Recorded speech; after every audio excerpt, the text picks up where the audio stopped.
இயக்குனர் லோகேஷ் கனகராஜ் இயக்கத்தில் super star Rajinikanth sir ஆசைப்பட்டு நடித்த கூலி திரைப்படம் இன்று தியேட்டர்களில் ரிலீஸ் ஆகி இருக்கிறது.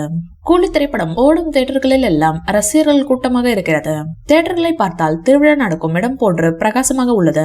இந்நிலையில் காத்திருந்து பெரும் எதிர்பார்ப்புடன் தியேட்டர்களுக்கு சென்று கூலி படம் பார்த்து கொண்டிருப்பவர்கள் அது குறித்து சமூக வலைதளங்களில் கருத்து தெரிவிக்க ஆரம்பித்து விட்டார்கள். கூலி திரைப்படம் குறித்து சினிமா ரசிகர்கள் கூறியிருப்பதாவது: இது ரஜினி சாரின் ஒன் மேன் ஷோ.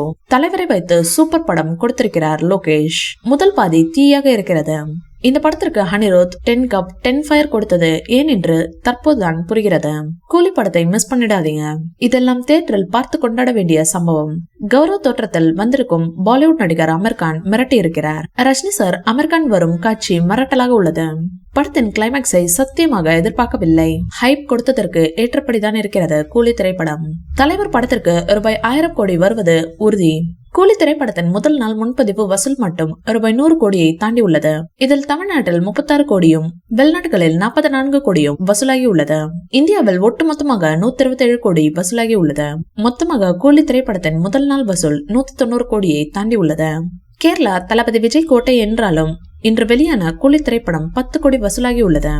இதுதான் நம்ம தலைவர் கெத்து. இந்த வீடியோ பிடிச்சிருந்தா லைக் பண்ணுங்க, ஷேர் பண்ணுங்க, எங்க சேனலை சப்ஸ்கிரைப் பண்ணுங்க.